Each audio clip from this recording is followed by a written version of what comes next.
Okay, for the next unit, we are going to take some of the sections from chapter 22 and chapter 23, so they're listed up there.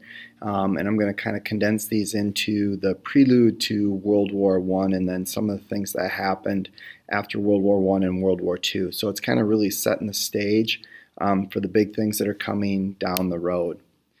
So if we look at this, building a German nation, how did Otto von Bismarck, the Chancellor of Prussia, lead the drive for German unity? So if you remember me saying over and over and over again, Germany didn't exist as a unified nation until this period of time. They're just this hodgepodge of different provinces. So what are some of the events that promoted this unity? And how is it that Bismarck was able to pull all this off? The initial steps. So again, this all comes back to Napoleon. Some way, shape, or form, Napoleon messed things up so badly that it set the stage for everything that came after. But when Napoleon was in power, he raided German lands. And especially some of these mineral rich. So for example, the Alsace-Lorraine region, which is one that we're going to talk about over and over and over again. It's a mineral rich region.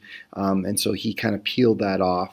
And what this ends up doing is these lands that are peeled off from Napoleon end up leading Germans to demand for unification. Because again, people didn't want to be ruled by Napoleon. They wanted to be ruled by their own people. So that striving of Napoleon for nationalistic reasons leads other nations to kind of coalesce around the feeling of nationalism, and it brings people together in resistance to Napoleon in France. And so one of the things that ends up happening is these Germanic provinces and regions take economic changes to promote unity. What they did is they removed tariffs between German states. And what that does is it encourages trade. And because there's this mutual benefit that takes place, a reduction in prices, an increase in products made, that ends up bringing German people together because, again, they're benefiting from each other. And so that removal of economic barriers is also going to remove some of the provincial barriers that kept them apart. So Bismarck sets in, he gives what's called the blood and iron speech, and essentially his point is this, that all the great questions of the modern age, or at least his modern age, the 1860s, 1870s, wasn't going to be solved by ideas or revolutions. It was going to be solved by blood, which is the military, and iron, which is industry. And so that's what he's going to do. He's going to build up his military, he's going to build up his industry, and that's what's going to make Prussia the dominant force. He's a master of realpolitik. Realpolitik is this idea that the needs of the state come before everything else. Isms, so this idea of being attached to a belief or an idea is bad for business and it's bad for countries, because what you want to do is, at the end of the day, it's a chess match or a game. You don't win based on your beliefs. You win based on whether at the end of the game you scored more points or whatever. But that, if you play by the rules of the game so that you win, that's what's important. And so he changes the way he views foreign policy and even domestic policy, in that he gives up beliefs in exchange for what's in the best interest of the country. And that's what I'm going to do.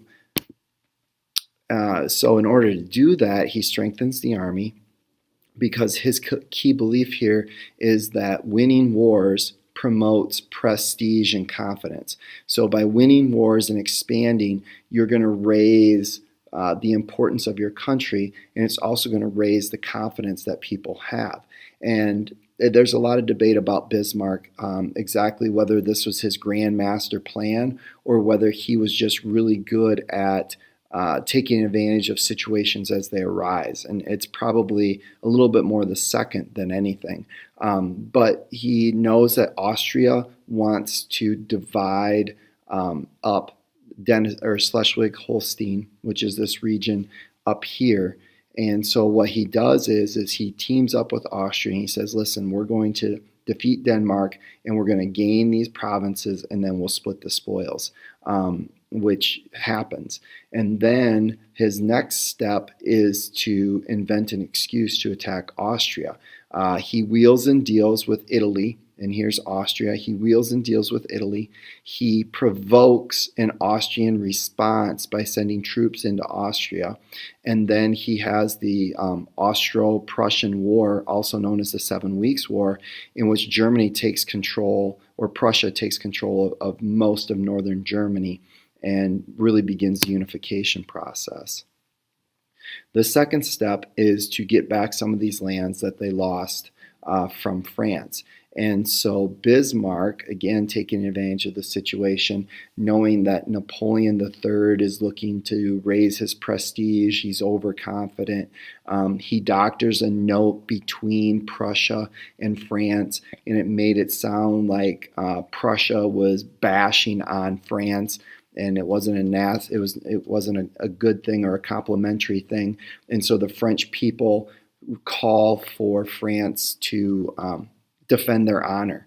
And so based on that note, France attacks Prussia, and this is the Franco-Prussian War, and it was an easy victory for Prussia, a humiliating peace agreement for France.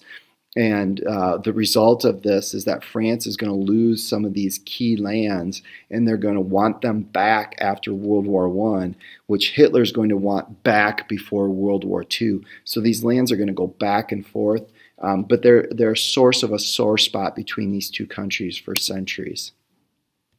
So the birth of the real German Empire takes place when Bismarck names himself Kaiser.